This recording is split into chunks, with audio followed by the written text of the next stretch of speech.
अस्सलाम वालेकुम। उम्मीद है आप सब खैरियत से होंगे। आज 17 जनवरी 2024 है और आज की प्रेजेंटेशन कैप्को के हवाले से ये मैंने रिसेंटली कैप्को पे एक प्रेजेंटेशन अपलोड की थी और मैंने इस उसी प्रेजेंटेशन को यूज़ करते हुए एक एक सिर्फ और सिर्फ एक स्लाइड को ऐड किया है और उस पर कवर करूंगा। मैं उसी स्लाइड को कवर करूंगा ताकि आपका टाइम बचे।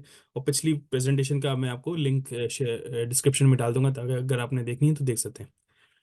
प्रेजेंटेशन पे आगे बढ़ने के पहले मैं आपसे रिक्वेस्ट करूंगा, अगर चैनल को सब्सक्राइब नहीं किया हुआ तो काइंडली चैनल को सब्सक्राइब कर लें और ताकि मजीद इस तरह की इन्फॉर्मेटिव वीडियोस आती रहे। पिछली प्रेजेंटेशन मैंने कवर किया था बैकग्राउंड को, जिसमें बताया था कि कंपनी अब पावर जनरेशन कंपनी नहीं रही, अदर इनकम से ज़्यादा कमा रही है और 50 अरब की इसकी इन्वेस्टमेंट है। फिर इसकी फाइनेंशियल पर्सपेक्टिव पे मैंने कवर किया था कि कंपनी ऑपरेशन से असेस करना गलत होगा, उसको सिर्फ और सिर्फ इसकी अदर ऑपरेटिंग इनकम से इसको असेस करना चाहिए मूविंग फॉरवर्ड, जब तक इसका लाइसेंस का मसला सॉल्व नहीं होता। डिविडेंड के हवाले से मैंने बात किया था कि 8 रुपये पिछले साल दिया था, इस साल अब तक 5 रुपये दे चुका है, जो कि 17% यील्ड बनती है। उस वक्त करंट प्राइस 29 था, मेरे ख्याल में आज 30 के करीब प्राइस चल रही है इसकी। और अगर ये पूरा का पूरा डिविडेंड में दे दे अपना अर्निंग, तो 31% बन जाएगा, जो कि फिलहाल मुश्किल लगता है। लेकिन ऐसा नहीं है कि कुछ नहीं देगा, डेफिनेटली कुछ ना कुछ मजीद डिविडेंड देगा। कैश सिग्निफिकेंट कैश पड़ा हुआ है इसके पास।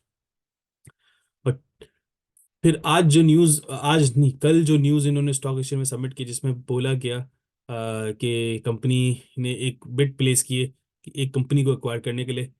और उस कंपनी का करती क्या है, वो company basically power generation company है। इसके 50 मेगावाट के करीब इसका पावर प्लांट है। और कंपनी ने और ये मेंशन किया हुआ है, अगर कैपको की बिड सक्सेसफुल हो गई तो उसको मेजोरिटी स्टेक मिल जाएगा, मतलब कैपको उस कंपनी का पेरेंट बन जाएगा। मैं ज्यूम करता हूँ 51 एज अ मेजोरिटी, तो पेरेंट कैपको उसका पेरेंट बन जाएगा। ये नोटिफिकेशन से मैं एज अ इन्वेस्टर में ये देखता हूँ कि कंपनी अभी स्टिल उसी डायरेक्शन में कि एक्सप्लोर करे अपनी पावर जनरेशन कैपेसिटी को और इसी इसी सेक्टर में इन्वेस्टमेंट को।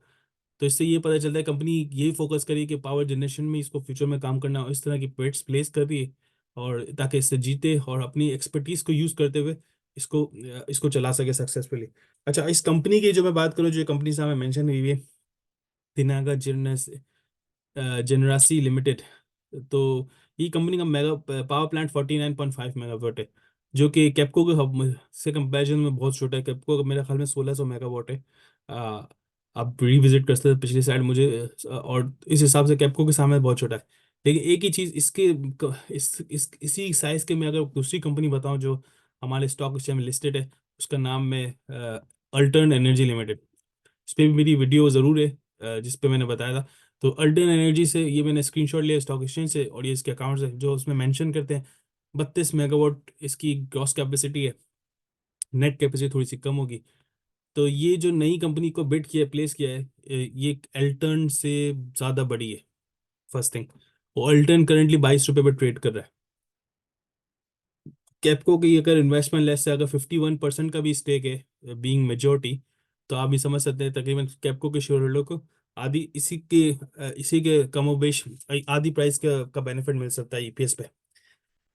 तो इस चीज़ को माइंड में रखें, एक चीज़। और अगर एक इन्वेस्टमेंट वैल्यूएशन के पॉइंट से देखा जाए तो डेफिनेटली कि अल्टर्न एनर्जी से कंपेयर करना चाहिए। अल्टर्न थोड़ा सा इससे छोटा है, लेकिन ये याद रखें ये लिस्टेड कंपनी, दैट्स वाई इसकी वैल्यू थोड़ी सी ज़्यादा होगी एज कम्पेयर टू दूसरी अनलिस्टेड कंपनी से।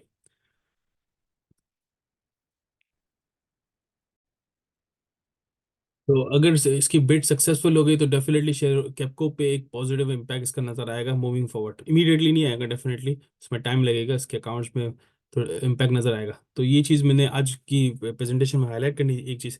और ये चीज़ इस चीज़ को फोकस स्ट्रेंथन करती है, इस चीज़ को पे गॉड नजरसानी कराती है कि कैपको उसी डायरेक्शन में और कोशिश कर रहा है कि कोई इसी एंगल में और इसी सेक्टर में एक्सप्लोर करे अपॉर्चुनिटी। मैं कैपको के फेवर में नहीं हूँ, लेकिन at the same time as a investor में मुझे न्यूट्रल लेके रह के सोचना चाहिए। और इस तरह के स्टेप्स उस मुझे फोकस कराते हैं कि भाई कि कैपको उसी डायरेक्शन में जा रहा है, एक चीज़। दूसरी चीज़, आप अपनी इन्वेस्टमेंट करें डेफिनेटली सोच समझ के करें, ठीक है। कैपको एक बेसिकली ऐसा ऐसा शेयर है जिस जो हमेशा से डिविडेंड देता गया है, ठीक है। तो मैं समझता हूँ कि इस पे रिस्क लेना कोई कोई ज़्यादा रिस्क लेना नहीं होगा। जब ये 22 पे था तब डेफिनेटली मैंने कॉल दी थी और मैंने बोला था इसको लाजमी लें, ये अच्छी चीज़ है। 22 रुपये में आपको 7-8 रुपये एक डिविडेंड दे रहा है, विच इज़ नथिंग। अभी 29 पे था लास्ट वीडियो पे, मेरे ख्याल से 29.29-30 के करीब पहुंच गया अभी। आई सजेस्ट, अगर मार्केट में जैसे वॉलेटिलिटी हमने देखी रिसेंटली हो रही थी, अगर मजीद हो तो डेफिनेटली इसको बाय करें और फिर भूल जाएं। ये आपको कैश जनरेटिंग एसेट है बेसिकली, तो आपको ये देता रहेगा डिविडेंड। और डेफिनेटली अगर इसको लाइसेंस मिलेगा तो आप खुद ही अंदाजा होगा कि इसका एक अपसाइड, बहुत अच्छा खासा अपसाइड नजर आएगा मूविंग फॉरवर्ड। तो जैसे यही मेरा ओवरव्यू है इस कंपनी के हवाले से और शेयर के हवाले से।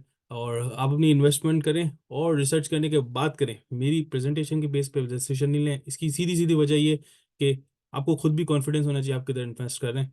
और होपफुली मेरी प्रेजेंटेशन आपकी हेल्प आउट करी इस डिसीजन मेकिंग में। और लास्टली, अगर अपने चैनल को सब्सक्राइब नहीं किया है तो काइंडली लाइक और सब्सक्राइब कर दें। इंशाल्लाह मजीद मैं इस तरह की इंफॉर्मेटिव वीडियोस लेके आऊँगा। जज़ाकल्लाह, अस्सलाम वालेकुम।